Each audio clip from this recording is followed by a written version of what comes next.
Halo, selamat malam. Terima kasih kalian sudah nonton video aku. Malam ini aku pengen cerita sama kalian semuanya. Pasti di antara kalian kaget dengan kemunculan video aku di malam ini. Karena biasanya aku kan bikin kontennya di Sabtu atau Minggu. Tapi di hari biasa ternyata aku ada maksudnya aku tadi ada kesempatan untuk bikin konten. Dan mudah-mudahan malam ini, walaupun kalian semuanya masih sibuk dengan kegiatan pekerjaan kalian, aku bisa menghibur kalian semuanya. Dan semoga konten ini bisa membuat kalian lebih nyaman, membuat kalian lebih semangat untuk menjalani hari-hari. Dan sebelum kalian tonton videonya, jangan lupa tekan like, komen sebanyak-banyaknya di video ini, dan subscribe channel aku. Dan silahkan absen dulu di kolom komentar kalian lagi ngapain dan kalian lagi ada di mana. Sudah siap semuanya? Mari kita lanjut aja ke ceritanya. Let's go. Sebenarnya malam ini tuh aku pengen tidur. Aku udah ngantuk banget sebenarnya, tapi aku pengen kayak nanti lupa lagi nih dengan cerita ini gitu. Maksudnya kayak tadi kepikiran untuk bikin ini, dan semoga aja cerita kali ini bisa membuat kalian semuanya haru. Karena kebetulan aku diingat dengan satu kisah ini waktu aku lagi di pondok. Dan pas lagi bener-bener kayak lagi pengen deket banget sama Kak Zainal. Ditambah di posisi aku waktu itu lagi kurang enak badan. Terus juga aku kayak kurang banget perhatian dari orang tua waktu di pondok itu. Dan aku juga gak mau ngerepotin mereka. Ditambah dengan kurangnya akses informasi antara aku dengan orang tua aku. Ya dulu itu aku kalau misalkan lagi kirim surat itu biasanya lama sekali balasnya ke tempat aku. Artinya orang tua aku itu jarang banget untuk membalas komentar atau membalas surat aku gitu. Dulu tuh kalau kita misalkan kirim hari Senin nih surat, bisa jadi tuh hari Kamis, hari Jumat atau hari Sabtu, itu selang berapa hari itu baru nyampe lagi surat balasan gitu. Dan itu juga balasannya yang kayak biasa aja gitu, yang kayak gimana sih, yang kita sebenarnya anaknya dia yang berharap mendapatkan perhatian ataupun sekedar menanyakan kabar aja gitu loh. Tapi saat itu apa ya, aku ngerasa bahwasanya kayak kok aku kayak gini banget sih gitu. Terus aku ngerasa kayak kok kurang banget sih perhatian gitu. Terus kalau di rumah juga gimana ya, kondisi di rumah juga kadang dulu itu aku sering banget menemukan, aku melihat orang tua aku tuh berantem. Terus pokoknya masalah ekonomi, masalah pekerjaan dan lain sebagainya, pokoknya masalah kehidupan rumah tangga lah. Dan di sini juga aku tidak menyudutkan apa yang dilakukan oleh orang tua aku. Cuman dari situ juga aku belajar bahwasanya ternyata menjadi orang tua itu sangat sulit. Menjadi orang tua itu nggak gampang. Dan aku baru tahu sekarang kenapa dulu itu untuk meminta uang 2000 itu sangat sulit sekali diberikan oleh orang tua aku. Karena sesulit itu dan sesusah itu untuk menjadi seorang kepala keluarga gitu. Dan bahkan sampai saat ini adalah alasan kenapa aku belum siap untuk menikah. Yang pertama karena tanggung jawabnya luar biasa. Yang kedua, untuk diri aku sendiri aja aku belum bisa ngurus gitu. Artinya aku belum mampu untuk bisa berada di jenjang pernikahan gitu. Meskipun di usia aku segini sebenarnya sih angkatan aku atau teman-teman aku tuh semuanya udah pada nikah. Oke, kita kembali lagi ke cerita kenapa aku jadi panjang perihal ini gitu. Oke, dulu itu aku sempat ngerasa bahwasanya aku tuh sendiri. Aku merasa bahwasanya aku tuh nggak diperhatiin. Tibalah saatnya dimana pada saat itu informasi ini membuat aku itu ngerasa kayak terbebani gitu loh. Pikiran aku tuh kemana-mana. Aku udah nggak fokus belajar. Artinya di hari itu ya, maksudnya di minggu-minggu itulah aku nggak fokus belajar. Aku kebanyakan sedih, aku kebanyakan nangis. Walaupun pada saat itu teman-teman aku tuh mungkin ya membuat aku happy lah ya di situ. Adanya si teman-teman aku yang ada di kamar gitu kan ya, apalagi Rian yang ya walaupun dia selengehan gitu, maksudnya kayak dia selalu dapat hukuman, banyak buat masalah dan lain sebagainya. Tapi di situ tuh dia tipikal cowok yang artinya dia tuh melindungi teman-temannya yang ada di kamar atau teman-temannya yang ada di asrama tuh benar-benar kayak dilindungi sama dia, dan kita ngerasa bahwasanya kalau kita keluar itu tuh kita nyaman aja gitu, kita berasa berada di tempat yang aman, dan aku ngerasa dilindungi gitulah sama si Rian ini. Tapi suatu hari ketika aku lagi sedih banget, aku dulu tuh nyari tempat yang, dan tempat itu adalah tempat dimana ketika aku sedih, ketika aku lagi ada masalah, pokoknya masalah keluarga, masalah masalah tugas, masalah diri yang kayak banyak sekali aku bertarung dengan masalah pikiran gitu loh. Artinya nggak sejalan nih pikiran aku dengan apa yang aku lakukan gitu loh, kayak menolak aja gitu batin aku. Sempat waktu itu pengen kabur juga dari pondok karena nggak betah gitu loh, nggak betah dalam artian tuh ini bukan fashion aku gitu, aku nggak harus ada di sini gitu, dan ditambah dengan tekanan-tekanan yang harus aku terima di pondok itu. Aku harus seperti ini, aku harus seperti itu, target ini target itu, aku tuh bener-bener kayak sulit banget untuk bisa mengejar target itu, sehingga aku ngerasa kayak aduh aku bukan passionnya di sini gitu. Kan aku mencari tempat di mana tempat itu adalah tempat ternyaman aku ketika ada masalah. Itu berada di paling pojok belakang pondok, dan pondok itu tuh tempat ternyaman aku adalah paling pojok itu. Di belakang gudang, lokasinya di belakang gudang, di situ tuh kayak ada saung gitu. Saung dimana digunakan untuk kalau misalkan ada pertemuan orang tua dengan anak, itu biasanya ada yang pakai saung itu untuk tempat duduk, tempat sekedar ngobrol atau makan-makan, biasanya gitu. Tapi kalau misalkan orang tua tidak ada yang penjengukan, itu biasanya kosong. Saung itu digunakan untuk waktu-waktu tertentu saja. Dan saung itu adalah tempat pelampiasan aku di mana aku lagi sedih. Momennya di situ tuh emang lagi galau aja sih, lagi galau, dan aku nggak bisa ngelakuin apa-apa selain bermenung, selain melihat pemandangan alam kayak gitu kan. Terus kayak gimana sih kalau muter lagu galau sih, bener-bener best banget sih waktu itu. Aku lagi ngegalauin sebenarnya tujuan aku di sini tuh ngapain sih kayak gitu. Terus kenapa sih aku nggak disupport banget sama orang tua aku gitu? Apa karena aku terlalu overthinking, atau aku terlalu berharap lebih terhadap manusia? Dan di situ tuh aku ngerasa kayak berpaling aja gitu loh, maksudnya kok aku nggak dapat perhatian lebih ya dari mereka gitu. Dan saat aku lagi bermenung di situ, lokasinya emang agak sedikit jauh dari asrama ya. Aku sengaja pergi ke tempat itu biar aku nggak ketemu sama banyak orang. Aku pengen menyendiri aja gitu. Itu sering banget aku lakuin. Nah terus aku dicariin sih sebenarnya sama teman-teman aku, dicariin sama si Rian, dicariin sama si Adi, tapi aku pengen sendiri.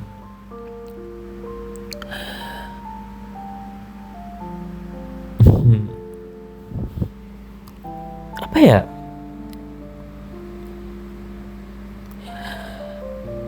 dulu aku ngerasa kayak sebenarnya sih lingkungannya baik ya, dan saat ini aku ngerasa nyesel tahu. Nyesel dalam artian kayak kenapa sih aku dulu bisa memutuskan untuk keluar dari pondok itu gitu. eh Sambil mikirin kayak beberapa tahun ke depan aku jadi apa ya kayak gitu. Dulu aku mikir kayak gitu. eh Bukan masalah uang sih sebenarnya, bukan masalah uang jajan, bukan masalah apa yang aku dapatkan di pondok, itu enggak sih. Lebih kayak mental aja sih, kurang banget sih perhatian dari orang tua gitu. Tapi kalau di rumah sih dapat perhatian. Aku juga bener-bener bener-bener diayomi gitulah. Ya peran orang tua sih bener-bener dapat gitu loh kalau aku di rumah. Tapi ketika aku di luar, aku nggak ngerasain perhatian dari orang tua aku gitu. Tiba-tiba kan aku lagi galau seperti itu. Ya sebenarnya sih aku pengen dipeluk aja sih. Aku pengen dipeluk, aku pengen kayak ada yang nguatin aja gitu. Tiba-tiba Ada sosok orang yang datang di posisi aku yang lagi lemes kayak gitu, lagi galau kayak gitu. Dia Bagas. Ya, Kak Bagas ini yang pertama kali ngelihat aku di pojok saung paling belakang. Dia tiba-tiba dari belakang ngomong kayak, "Hei, ngapain kamu di sini?" Itu adalah ucapan pertama kali dia ucapkan yang terdengar sama telinga aku, walaupun pada saat itu aku nggak langsung menoleh ke arah dia gitu. Tapi aku tahu kalau misalkan itu adalah suaranya dia. "Kamu ngapain di sini?" Dia duduk. Yang namanya saung kalau didudukin itu kan bunyi ya, bunyi kayak krecek-krecek gitu kan. Dia tidak memandang aku juga tidak memandang dia. Kita tuh kayak bertolak belakang gitu loh badannya. Aku menghadap ke utara, dia menghadap ke selatan. Tapi di situ posisinya kita lagi berdua. Apa yang kamu pikirin di sini? Saya perhatiin, kamu dari tadi di sini ngapain? Sendirian. Terkesambet loh. Di sini ada pohon besar. Aku diem aja di situ. Aku diem karena aku ngerasa kayak nggak penting untuk dijawab gitu. Aku cuma menghela nafas doang waktu itu. Hujan ditambah bunyi daun kena air, sangat sejuk sih waktu itu. Tiba-tiba dia mendekat, sangat dekat, benar-benar dekat. Posisinya sekarang kiri dan kanan. Aku duduk bareng sama dia sambil melihat ke arah yang sama. Kamu lihat di paling ujung sana. Kamu tahu nggak di sana itu ada apa? Aku tetap diam sih. Tetap diam.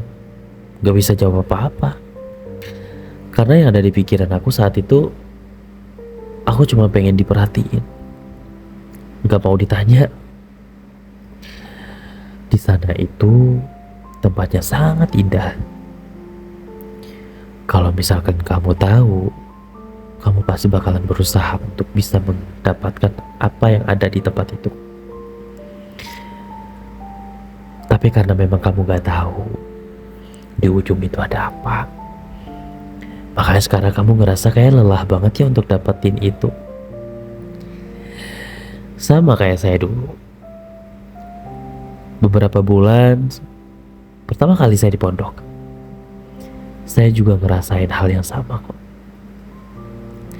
Saya gak betah, pengen pulang, kayak ngerasa dibuang.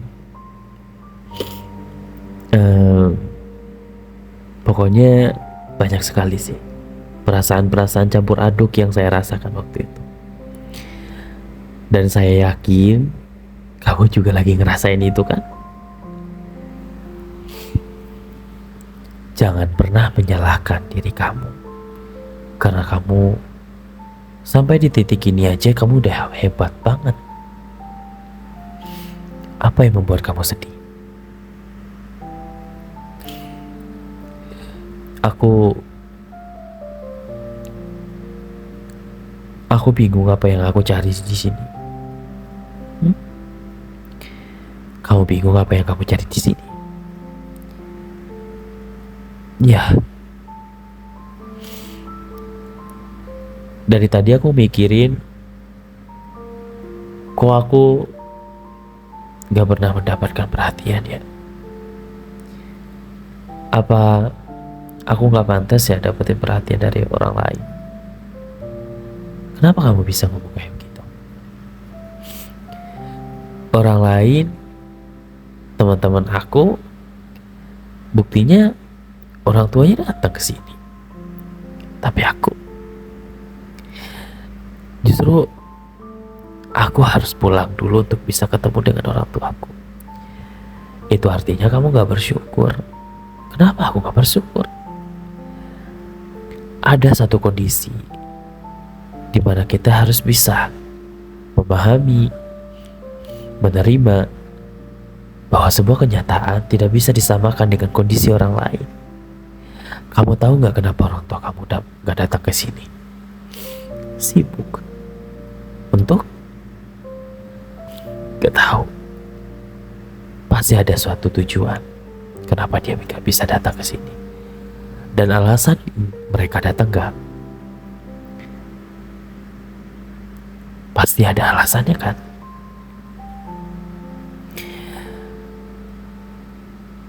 Saya yakin kamu anak yang kuat.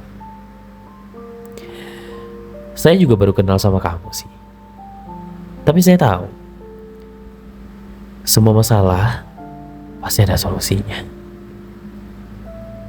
Kalau dilihat dari sorot mata kamu terlalu banyak masalah yang dipikirkan.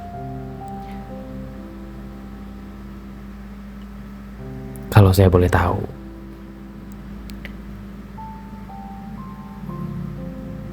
masalah terberat yang ada dalam hidup kamu apa? Aku nggak tahu mau jawab apa. Kamu yakin kamu nggak bisa jawab atau karena kamu belum siap untuk menjawab? Tiba-tiba aku berdiri, sedangkan Kak Bagas waktu itu tetap duduk di hadapan aku.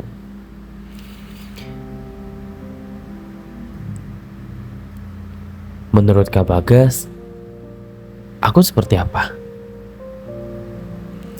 Kamu itu baik, mengesankan, bikin penasaran. Dan kamu juga menyenangkan sih sebenarnya. Cuman belum percaya diri aja. Apa yang membuat kamu tidak percaya diri? Saya lihat kamu juga terlalu sangat tampan, bersih. Dan kalaupun kamu memilih untuk menjadi pacar siapapun itu, kamu berhak tahu untuk memilih. Tapi ada satu hal yang aku belum ceritakan kepada siapapun tentang apa yang aku rasain.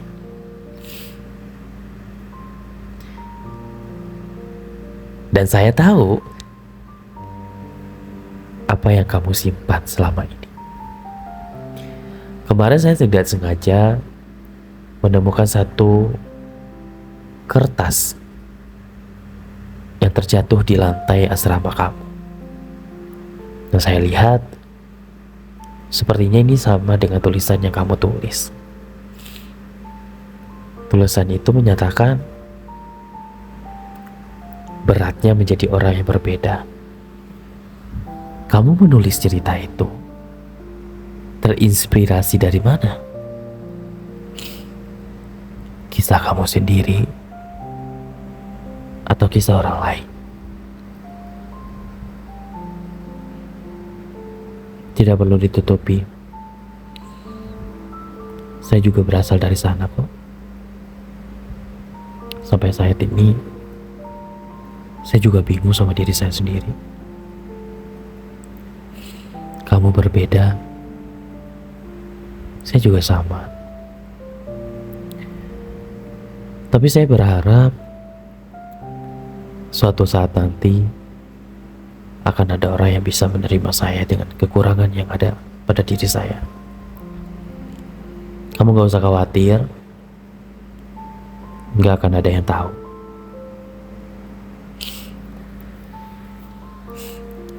Kamu tahu gak kenapa aku bisa terbuka sama kamu? Karena kamu bikin saya nyaman.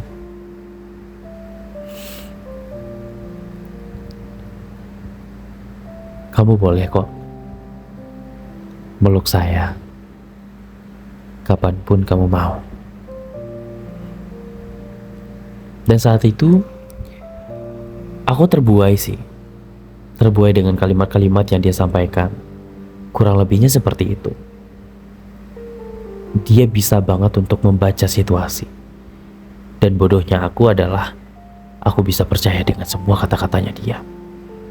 Hingga pada hari itu, apapun yang aku lakukan pada saat itu terlepas dari kesadaran aku. Dia memeluk erat badan aku, sangat erat. Sampai pada saat itu aku tidak merasakan adanya gangguan dari luar sana.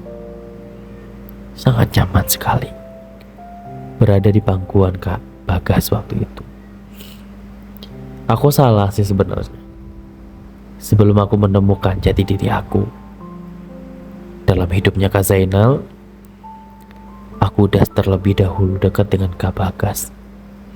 Meskipun kita tidak ada status apapun, tapi dia berhasil mendapatkan hati aku pada saat itu. Dia tidak mengungkapkan perasaan seperti Kak Zainal pada umumnya,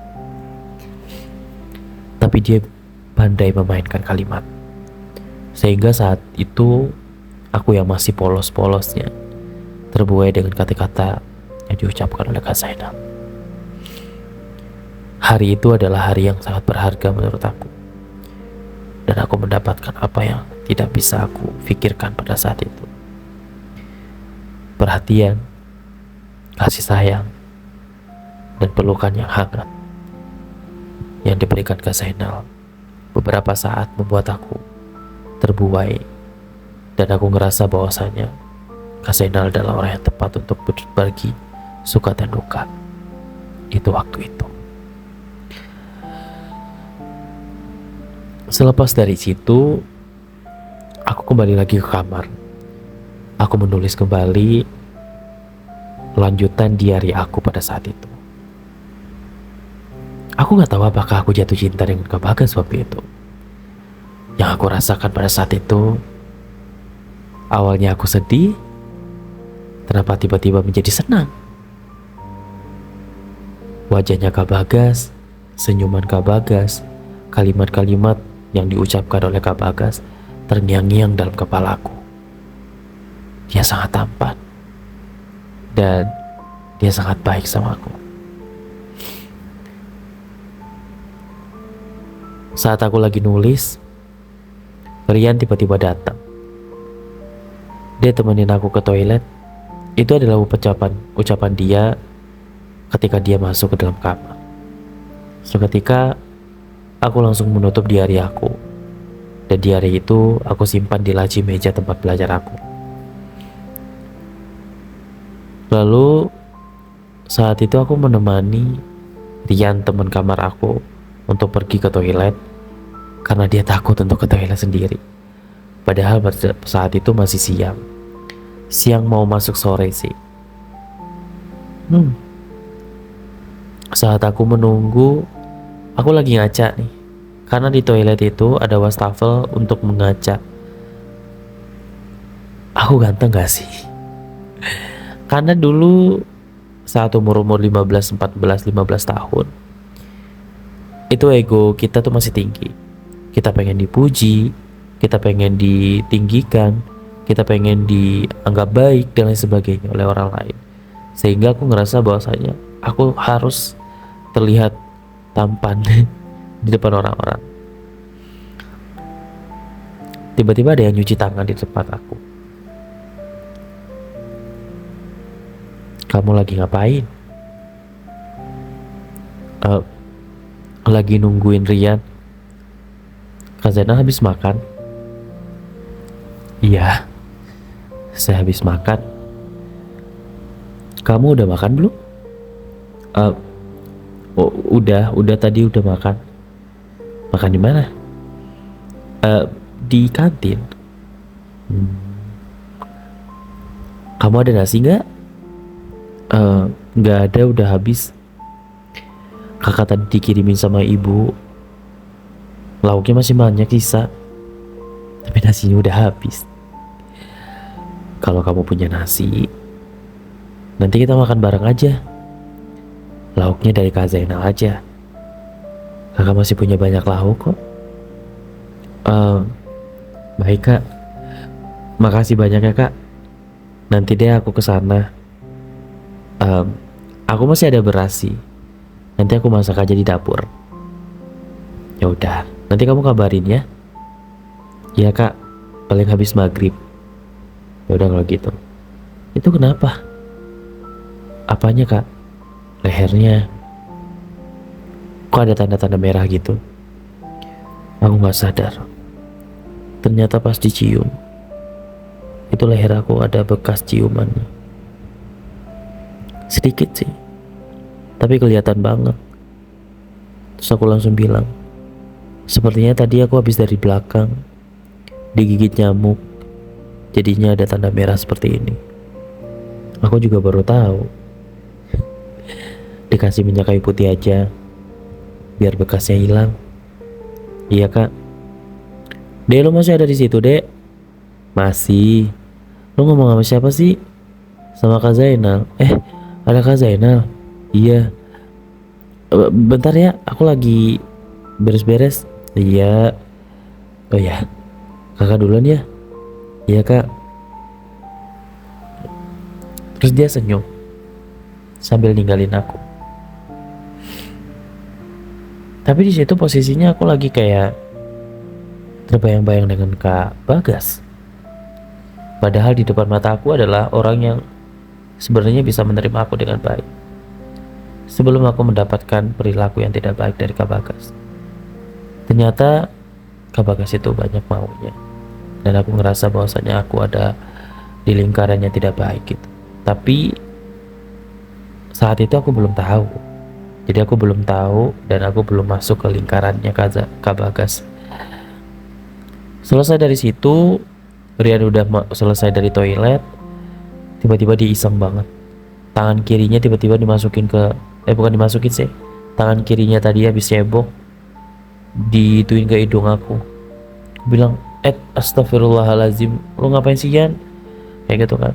Awalnya aku bener-bener kayak lagi berniat pengen berbuat baik gitulah ibaratnya. Tiba-tiba Rian kayak begitu. Aku kan pengen nonjok dia kan. Gitu kan. Terus kata dia, bercanda gitu aja marah sih lu Dek. Tiba-tiba dia nyute aku. Nyute tahu kan? Kayak bercanda gitu aja marah sih. Kayak ngegoda-goda gitu, tapi dia tuh nyubit-nyubit tete aku gitu. Terus aku bilang, pasti lu ngapain sih gaji banget gitu kan. Terus kata dia, ayo kita ke kamar lagi. Ayolah istriku, dia suka bercanda kayak gitu. Ayolah istriku, kita ke kamar lagi, temenin aku di kamar kayak gitu. Dia udah pikirannya udah dewasa banget sih. Terus saat itu pas sampai di kamar, kita sebenarnya sih lagi ada kelas lagi. Nanti tuh ada kelas jam 1:30 ada kelas, tapi kita disuruh istirahat dulu. Dari jam 1 sampai 1:30 kita disuruh istirahat dulu. Boleh makan, boleh istirahat jajanan dan lain sebagainya pokok. Atau boleh tidur sebentar, boleh juga. 1:30 sampai jam 2 itu boleh kayak siap-siap doang sih. 1:30 sampai jam 2 tuh siap-siap. Jadi jam 2 sampai jam 3:30 itu nanti ada kelas. 3:30 kita ke masjid. Terus nanti jam 5 kita tadarusan. Terus habis itu jam 6-nya sholat maghrib. Habis maghrib itu nanti kita ada murojaah bareng-bareng. Nah habis sholat isya tuh baru kita makan malam gitu. Nah makan malam itu tuh diperbolehkan untuk makan sendiri di kamar, ada di asrama, boleh juga makan di kantin. Tadi kan aku ingat sama pesannya Kak Zainal kan, kalau misalkan aku masak nasi, bawa aja nasinya nanti kita makan bareng kayak gitu kan. Akhirnya saat itu teman-teman aku tuh udah pada makan, ada yang makan di kamar, di ruang tamu, ada yang makan di kantin juga. Terus mereka udah ngajak aku sih sebenarnya kayak, ayo makan deh, ayo buruan gitu kan. Terus aku bilang, aku ntar aja lah makannya gitu. Nah, karena sengaja aku pengen makan sama Kak Zainal kan. Terus akhirnya aku keluar dari asrama, aku bawa satu mangkok nasi, dan nasinya itu lumayan banyak sih karena tadi aku masak buat bareng sama teman-teman aku juga gitu. Terus pas bawa nasi itu tiba-tiba tuh ada yang ngejailin aku, aku nggak tahu sih ya mereka tuh sengaja atau enggak gitu. Pas lagi bawa nasi tiba-tiba kaki aku tuh gimana sih diselengkat gitu loh, tahu nggak sih selengkat kayak di sliding, bukan sliding deh. Pokoknya pas kita lagi jalan terus kakinya tiba-tiba sengaja ngalangin, terus tiba-tiba aku ngejatuh dan nasi tadi itu tuh mangkoknya jatuh ke depan dan nasinya berantakan. Terus bukan teman aku sih, kayak orang yang nggak kenal sih sebenarnya, ke asrama yang berbeda gitu. Mereka bilang kayak, ya lah gak jalan kayak gitu doang gak bisa lu gitu. Wah jahat banget sih. Terus aku bilang, nasi gue jatuh. Ya dipungutin lah, kan bisa tinggal diambil, belum 5 menit masih bisa dimakan kok itu. Terus aku cuma ngeliatin mukanya dia doang. Terus aku bilang, lu sengaja ya tadi ya naruh kaki di situ.